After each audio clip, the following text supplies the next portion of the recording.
Dali, dali, dali. Dito, dito, dito. Ayan. Ayan, tingin kayo dito. Tingin kayo. Kami. Ma, nakangiti kami. O, tingin. Ay, ano ba yan? Bakit naman nadulas ka? Ay, ano ba sabi mo? Oh, yan! Pa, buntis na si Mel! Buntis na Mel!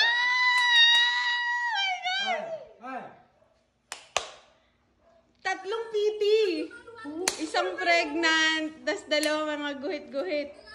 Ah! 2 weeks. 1 and 2. Ano yung 1 and 2? Tambal? 2 weeks. Hindi ma. 2 weeks. 2 weeks na daw. Ano ba yan? Hindi na alam na. Totoo ba ito, ma? Tatlong piti na girl. Totoo yan. Swerte naman.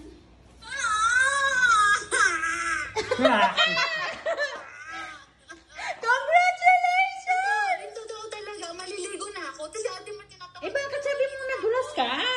Nadulas. Joke lang yun. Ma, babasa yung ulo mo. Hindi ko makita. Pa, ano Maliligo ba? na sana ako. Oo. Tapos sabi ko, ay mag-PT ako kasi sumasakit ang puso ko. Magkakaroon na ako. Oh. Tapos, O, ingatan mo yan. wala pang 1 minuto. Wala pang 1 minuto. Ay, sorry pa. Ito yung unang PT. Upo ka. Ayan yung unang PT, ma. Unang Ano ba yun? PT. Sabi ko buti na lang, meron akong digital. So, yun yung mag-i-indicate kung pregnant. Ano naman digital yung nasa Digital. ano? Yung nakalagay pregnant or not pregnant. Pregnant. Tapos, ngayon, tinatawag na akong maligo. Ay, nanti ka. Mag-ingat ka. Ba. Yan ang hinihintay mo. Ingat ka. Paano ko sasabihin kay Nick? Bel, alam mo kung paano? Ihain mo yung tatlong PT sa table. Nang magulat siya pagdating niya, yan yung bubungad. Pero naka-record na sa iba't ibang sulok ng bahay niyo. Yung iPad niya, ilagay mo dun sa rep. Yung iPad mo, ilagay sa table. Yung isang cellphone. Shit! Oh my God! Oh my God! Totoo ba yan? Baka naman hiram ka lang ng PT, ha? Hindi man, kasama niya ako nag-PT. Hindi nga muna namin kayo tinawag. Minake sure namin na talagang nakalagay is Nakalagay pregnant. na eh. Pregnant na eh. Pangalawang strip. Eh di pupunta ako dyan. Aalagaan ko pag mga ikaw ha. Kung mag-aalaga sa'yo ha. Hello. Oh my Siyempre, God. Ha? Naku, Ben. Ingat ka. Baka mahiwa ka.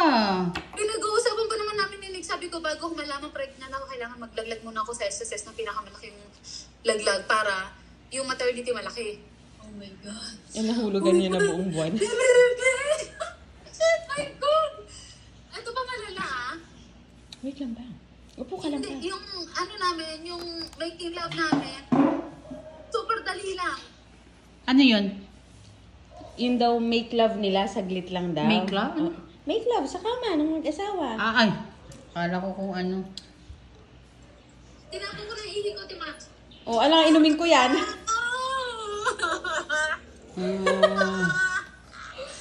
Anong gagawin daw? Ay, ayusin mo. Relax ka lang, girl. Kailangan maging ano Oo ka. nga. Huwag ka masyadong magpagod. Ingat ka. Mag-ingat ka sa mga kilos. Huwag mo muna sabihin kay Lady. Wala mo na sasabihin dyan. Boink. Wala, Ang di ba bilis. kami nag-uusap ni Maydi eh. Pero syempre, nakikibalita yun or something na baka ano mo. Ay, sige. Walang stress ha. Bawal ako na stress. Ano, connection? Siyempre, ano connection? Stress. Malaking epekto yung stress sa buntis. Buntis! Putang ina. Wala muna ha. Ano ba yan? Wala muna. After 9 months na ulit ang stress. Hala, magbabiyahe ka pa naman. Kaya nga eh. Huwag ka na magbiyahe. Diyan ka na lang. Magpakabuo ka na ng baby dyan. Hindi, siyempre, pag nagpa-check up, check up, doctor. Pag nagpa-check up, pag kunyaring Naku, tawag baka doon, magsis. kung yung buntis is, ang tawag doon, masaya lang, hindi pinapabiyahe. Lalo ka na, naku. Ay, Wala na alak from this moment. oh, dapat lang. Wait lang.